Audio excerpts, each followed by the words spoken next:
Hello, everyone. Welcome back to the Best English Podcast. I am Olivia, and as always, I am so happy to be here with you today. I hope you are ready for a really exciting episode. And I'm James. Hi, everybody. It is great to see you, or, well, hear you.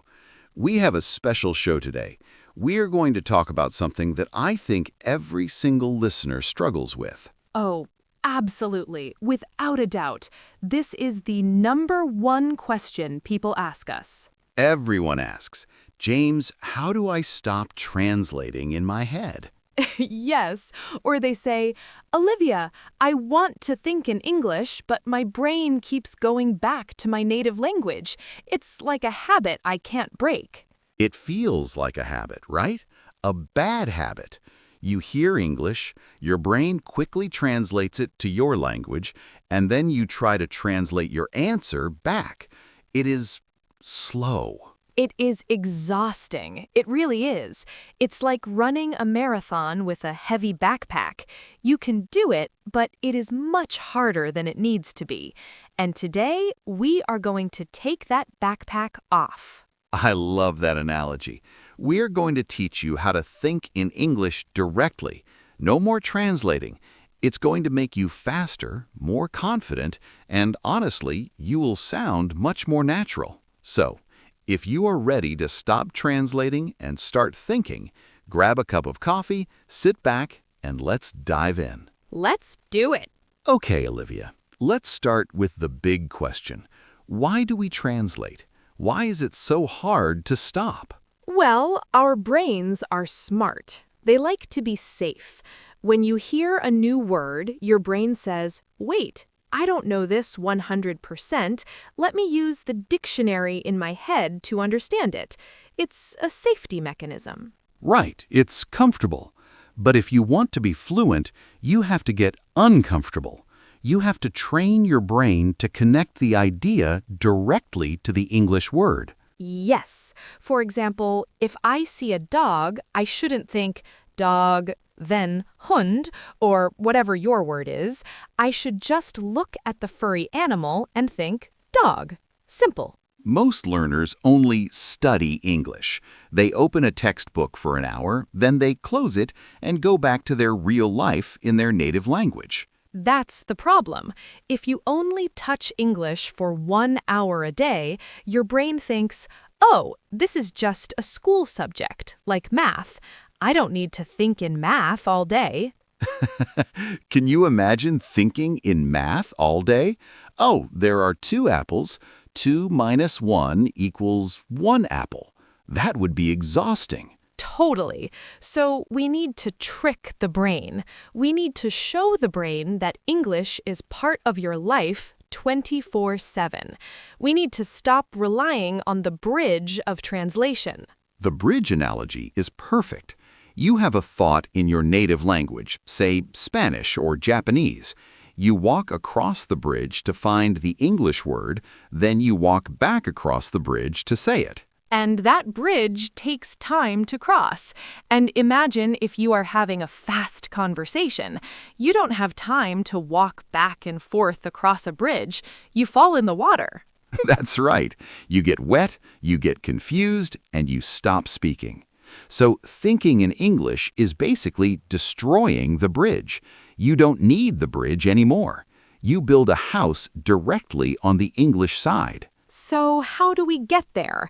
It's not magic, unfortunately. It takes practice. But we have some steps, some very easy, practical steps that you can start today. Step number 1 is something I love. It is called shadowing. Have you heard of this? Oh, shadowing. This is my favorite technique. It is the best.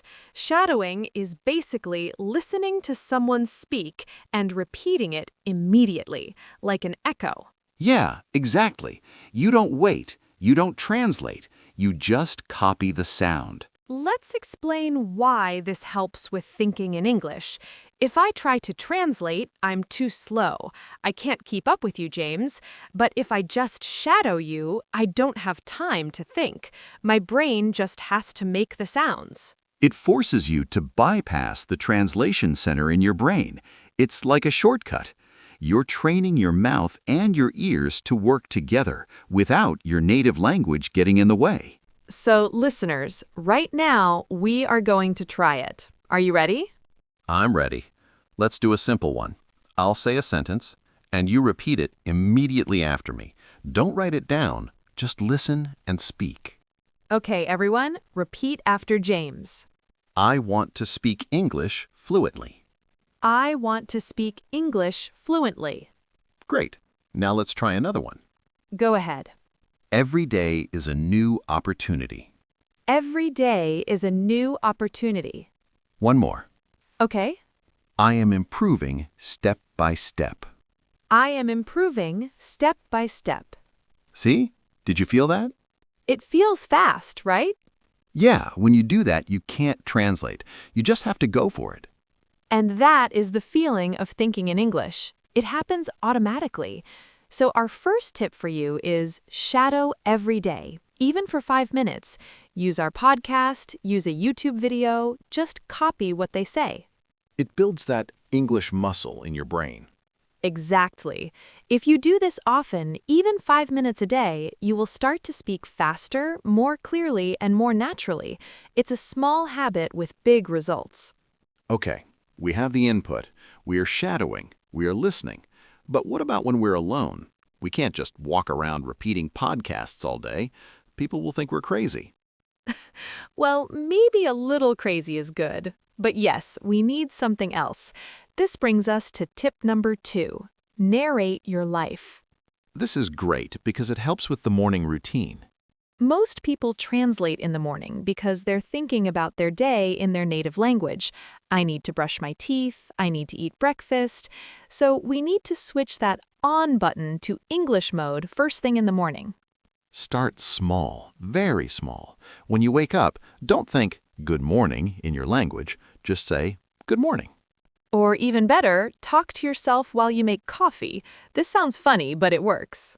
It does. I do it all the time. You talk to yourself while making coffee? Of course. I say, okay, the water is boiling. I need a mug. Where is the coffee? This coffee smells good. See, that is thinking in English.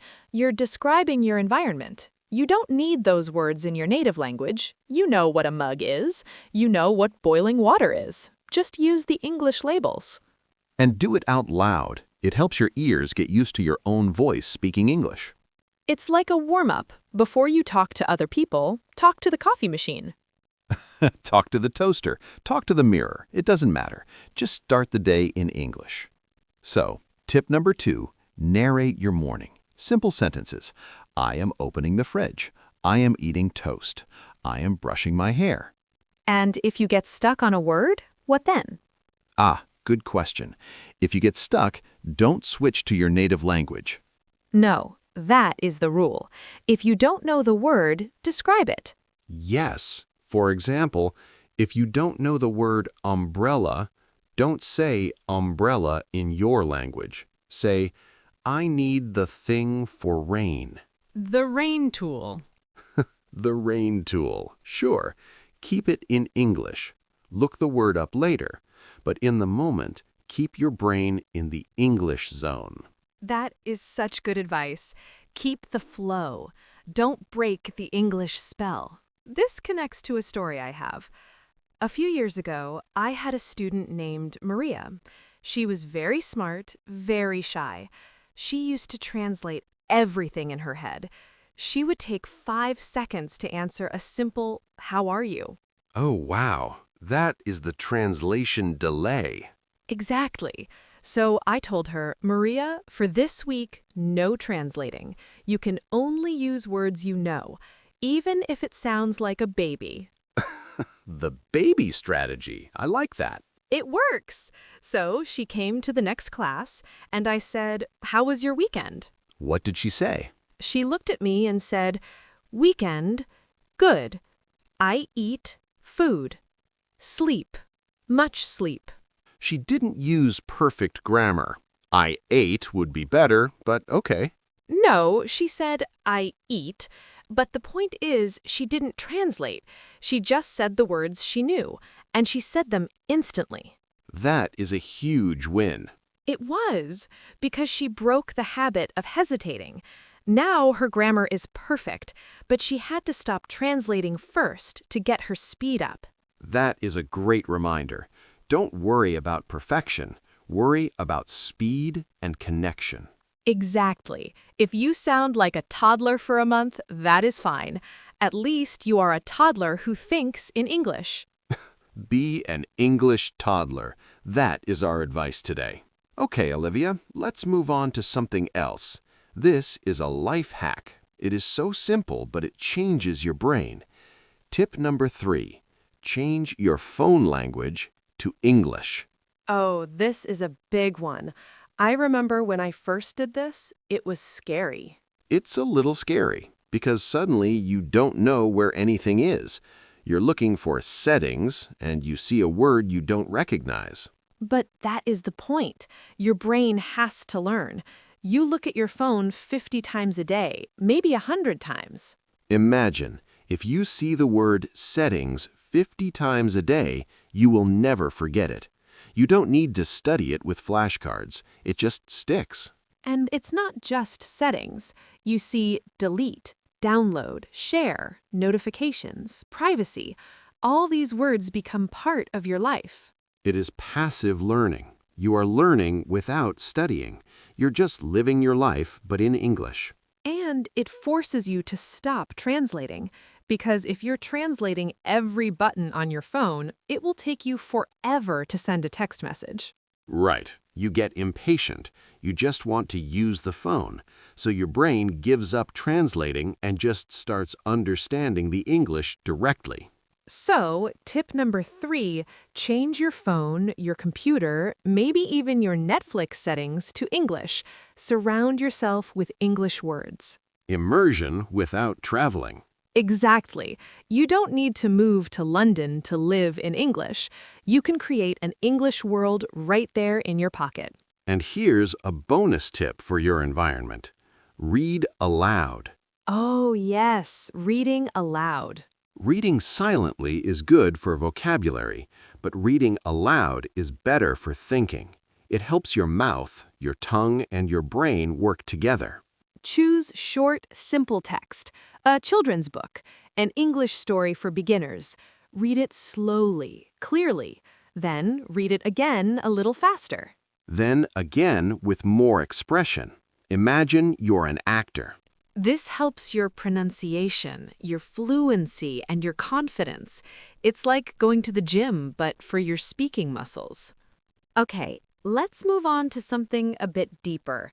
We talked about shadowing and phone settings, but there's another problem listeners have. They know the words, but they can't put them together fast enough. Yes, that is the fluency gap. So let's talk about visualizations. This is tip number 4. It is a mental exercise. This one is great for people who have a busy day and can't talk out loud. You can do this on the bus, in a meeting, or in the shower. Close your eyes. Imagine a place. It could be your living room. It could be a beach. It could be a park. Now, describe it in your head, in English. Don't speak, just think. Let's try it together, everyone. Close your eyes. Okay, James, lead us. All right. Imagine you are walking into a kitchen.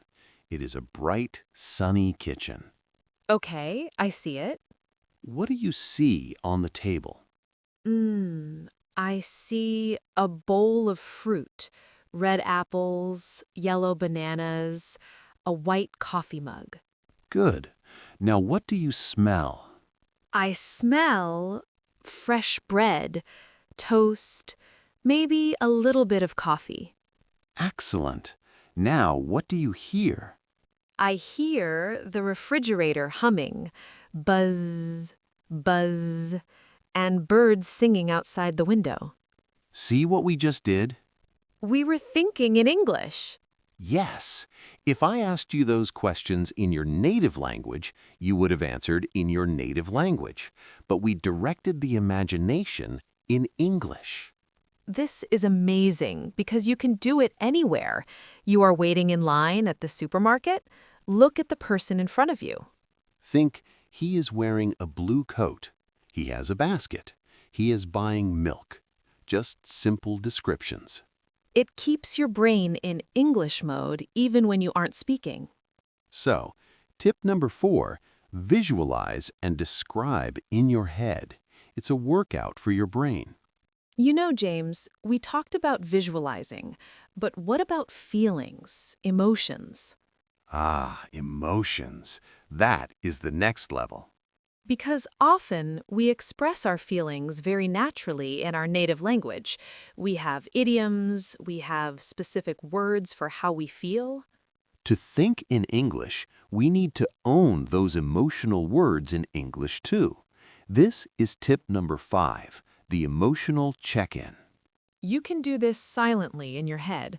3 or 4 times a day, just stop and ask yourself, how am I feeling right now? And answer in English. Right.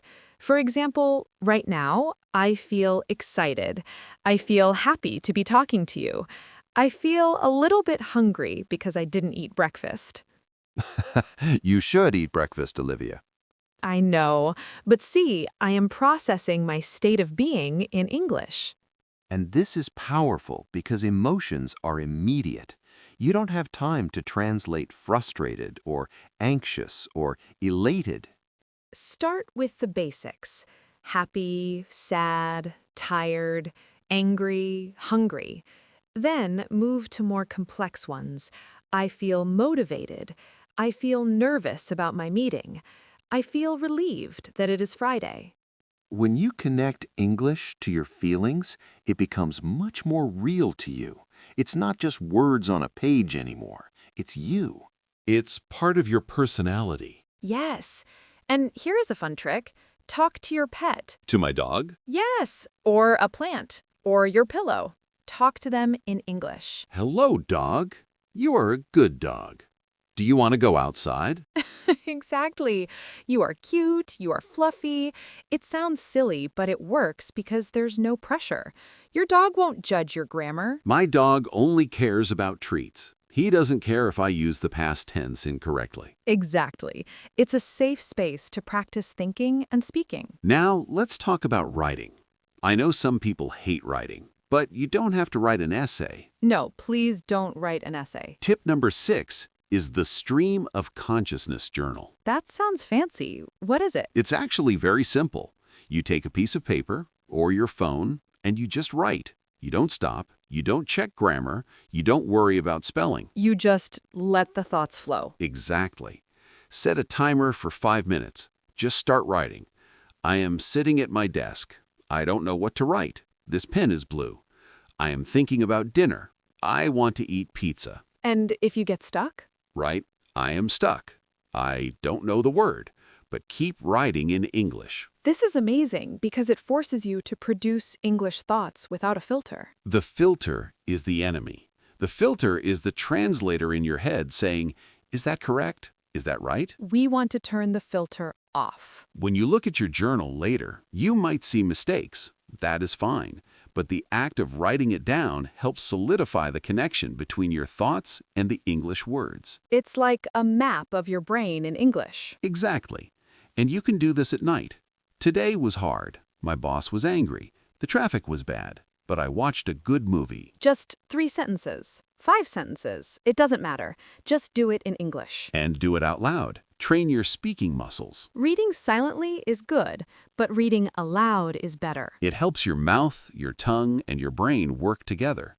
Choose short, simple text, a children's book, an English story for beginners, a dialogue from a video or podcast. Read it slowly, clearly, then read it again a little faster, then again with more expression. Imagine you are an actor. This helps your pronunciation, your fluency, and your confidence. It's like going to the gym, but for your speaking muscles. Okay, we have covered a lot. Shadowing, narrating, visualizing, writing, reading out loud. But there is another problem that stops people from thinking in English. What is that? The fear of silence, or the fear of the unknown word. Ah, yes, the moment. When you were speaking your native language and you can't find a word, you just pause, or you say thingy, or what do you call it? Right, but in English, people panic. They think, I don't know the word, I can't speak. So tip number 7 is learn to handle the gaps. This is a survival skill. You need to learn phrases that buy you time. Like, let me see. How can I say this? It's on the tip of my tongue. Yes, and practice using these phrases. If you are thinking in English and you get stuck on a word, don't switch languages. Talk your way around it. Use the phrases. What I mean is, the thing that I am trying to say is. This keeps the flow going.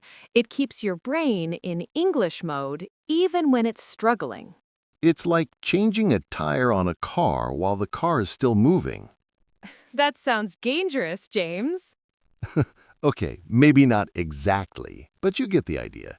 You keep moving forward. You don't stop the car. You don't switch to a different car, your native language. You fix the tire, find the word, while you are driving. So, listeners, learn those filler phrases. You know, I mean, actually, they are lifesavers. I want to add something here, James. Sometimes thinking in English feels lonely. You're just inside your own head. It can be, but that is why podcasts like ours are so good. Yes, when you listen to us, you're basically having English thoughts injected into your brain. I like that.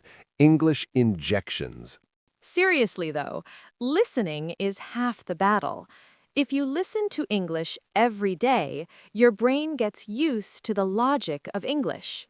Right. English has a specific rhythm, a specific order, subject, verb, object. Your native language might have a different order. When you translate, you mess up the order. But if you listen a lot, you start to feel the correct order. You don't need to memorize grammar rules. You just think, that sounds right. Exactly. So listen to podcasts, watch YouTube videos, listen to English songs. Even if you are just cleaning the house, let the English play in the background. Your brain is a sponge. It is soaking it up. Which brings us to our next tip. This is for the brave ones. Ooh, the brave ones. I like this. Tip number 8. Record yourself. Oh no, the dreaded voice recording. I know. Nobody likes hearing their own voice. But it is so useful. It is, because when you speak, you often don't hear your mistakes. You're too busy focusing on making the sound. But if you record yourself and listen back, wow, you notice everything. Did I really say that? Why is my pronunciation so weird there? But here's how to use this for thinking in English. Don't read from a book. No, don't read. Just press record, talk for 1 minute about your day, like we did with the diary, but say it out loud. Today is Tuesday. The weather is cloudy. I feel happy because I learned a new word. Then listen to it. When you listen to it, try to catch the places where you hesitated. If you hesitated, it means you were translating. Yes, you stopped because you were searching for the word in your native language. So, the next time you speak, try to smooth out that part. Try to find the English word faster. It's like sports training. You watch the video of the game to see where you made a mistake. So, don't be afraid of the recorder. It's your friend. It shows you where you need to get faster. And here is a final tip for using English in your daily life. Join an English-speaking group online. You don't need to wait for a classroom. You can find other English learners online. Join a WhatsApp group. Join a Telegram channel. Use websites like Tandem or Facebook groups for English learners. You can write short messages. You can send voice notes. You can ask and answer questions. Even just reading what other learners write can be helpful. This makes English feel alive. It becomes a way to connect, not just a school subject. Tip number 10. Watch short videos and repeat the sentences. TikTok, Instagram Reels, and YouTube Shorts are full of short, simple English videos. You can choose videos about travel, food, daily life, or even funny clips. Anything you like. Watch the same video 2 or 3 times, then pause and repeat the sentences you hear. Try to copy the voice, the way they speak, their tone, their speed. Even if the video is only 20 seconds long, that's great. It's a fun and easy way to learn how English is really spoken. Wow, James, we have covered so much. Shadowing, morning routines, phone settings, writing, visualizing, recording, groups, and videos. It is a lot, but it is actually all very simple. None of these things require you to study for 4 hours a day. No, these are lifestyle changes. They are about changing how you exist during the day. The goal is to make English a part of you, not just a subject you study. So let's summarize for everyone, just to make sure it is clear. Number 1, shadow. Listen and repeat to stop translation. Number 2, narrate your morning. Talk about what you are doing. Number 3, change your phone language. Force your brain to learn. Number 4, visualize scenes in your head and describe them. Number 5, emotional check-in. Connect English to your feelings. Number 6, write a stream of consciousness diary. Number 7, learn filler phrases to handle gaps. Number 8, record yourself to find your hesitation points. Number 9, join online groups. And number 10, watch short videos and repeat. If you do these things, slowly the translating habit will disappear. It takes time. Please be patient with yourself. You didn't learn your native language in a week. You won't learn English in a week either, but you will get there. Imagine a year from now. You're speaking English fast. You're joking, you're understanding movies, and you're not translating any of it. It feels like a dream, but it is possible. I have seen students do it. I really want to encourage everyone listening. This process takes time. Be patient with yourself. Yes, some days you will feel like, yes, I am thinking in English.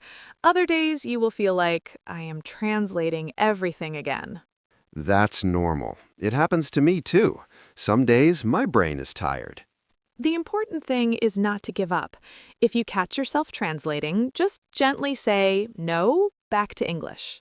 It's like training a puppy. You have to be gentle but firm. Come on, brain, focus. English time.